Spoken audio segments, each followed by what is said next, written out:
লাউ এইভাবে রান্না করলে এত বেশি সুস্বাদু হবে যে অন্য কোনো তরকারির প্রয়োজন হবে না, এটা দিয়ে সব ভাত খেয়ে ফেলবে। আজকে তোমাদের সঙ্গে লাউ দিয়ে দারুণ সুস্বাদু একটা রেসিপি শেয়ার করব। তো রেসিপিটা বানানোর জন্য চুলোর ওপর একটা কড়াই নিয়েছি। কড়াইয়ে পরিমাণ মতো সর্ষের তেল দিয়ে দিতে হবে, আর ওই তেলের মধ্যে 2টি ডিম দিয়ে দিতে হবে। ডিম দুটি কিন্তু এই সময় নাড়া যাবে না, একটু নিচের দিকটা শক্ত হয়ে আসলে তারপর এগুলোকে বড় বড় টুকরো করে কেটে নিতে হবে। আর অবশ্যই কুসুমটাকে এইভাবে চারিদিকে ছড়িয়ে দেবে। তারপর যখন ডিমটা একটু শক্ত হয়ে যাবে এইভাবে বড় বড় টুকরো করে নিতে হবে।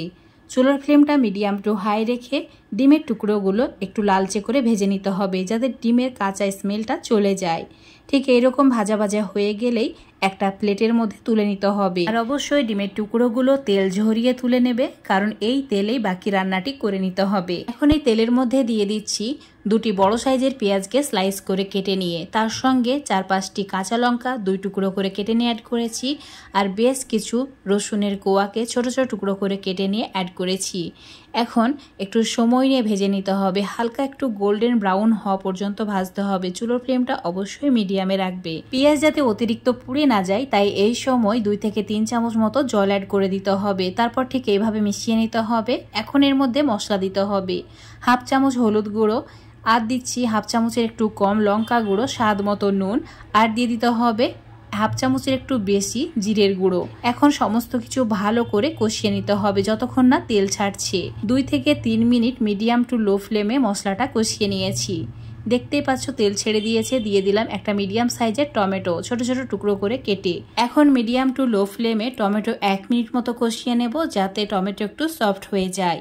দেখতেই পাচ্ছ টমেটো অনেকটাই সফট হয়ে গেছে। এবার দিয়ে দিতে হবে লাউ। এখানে 500 গ্রাম লাউ আছে। প্রথমে খোসাটাকে ছাড়িয়ে নিয়ে ধুয়ে নিয়েছি, তারপর ছোট ছোট টুকরো করে কেটে নিয়েছি। একদম এরকম পাতলা ছোট করেই কেটে নেবে। লাউয়ের টুকরোগুলো কড়াইয়ের মধ্যে দিয়ে দিচ্ছি। এখন লাউয়ের টুকরোগুলো মশলার সঙ্গে 1 মিনিট এইভাবে একটু কষিয়ে নিতে হবে। চুলোর ফ্লেমটা অবশ্যই মিডিয়াম টু হাই করে রাখবে, যাতে লাউ থেকে অতিরিক্ত জলটা বেরিয়ে যায়। এখন 1 কাপ মতো জল অ্যাড করছি। তারপর আবারও মিশিয়ে নিতে হবে। লাউ রান্নাতে অতিরিক্ত জল দেওয়া যাবে না, 1 কাপ দিলেই একদম পারফেক্টভাবে সেদ্ধ হয়ে যাবে। ঢাকা দিয়ে 5 মিনিট মতো মিডিয়াম টু হাই ফ্লেমে রান্না করেছি। দেখতেই পাচ্ছ লাউ থেকে প্রচুর পরিমাণে জল বেরিয়েছে। এই জলেই কিন্তু লাউটা সেদ্ধ হয়ে যাবে। ঢাকা দিয়ে আবারও 5 মিনিট মতো মিডিয়াম টু হাই ফ্লেমে রান্না করে নিয়েছি। এখন তোমাদের 5 মিনিট পর দেখাচ্ছি। দেখতেই পাচ্ছ লাউ প্রায় সেদ্ধ হয়ে গেছে, আর খুব সুন্দর একটা কালার এসেছে, দেখেই বোঝা যাচ্ছে। তোমাদের একটা টুকরো ভেঙে দেখিয়ে দিচ্ছি, দেখো কত সুন্দরভাবে সফট হয়ে গেছে। 10 মিনিটের মধ্যেই এই রান্নাটি হয়ে যায়। এবার এর মধ্যে সামান্য একটু নুন অ্যাড করে দিচ্ছি, নুনের পরিমাণটা কম হয়েছিল। এবার দিয়ে দিতে হবে ধনেপাতা কুচি। ধনেপাতা যদি লাউয়ের মধ্যে খেতে পছন্দ না করো, না দিলেও হবে। আর যদি খেতে পছন্দ করো অবশ্যই দেবে, খেতে খুবই সুস্বাদু হয় আর খুব সুন্দর একটা স্মেল আসে। এখন ভালো করে মিশিয়ে নিয়েছি। হাই ফ্লেমে 2 মিনিট মতো আবারও রান্না করে নিতে হবে। তারপর দিয়ে দিতে হবে ভেজে রাখা ডিমের টুকরোগুলো।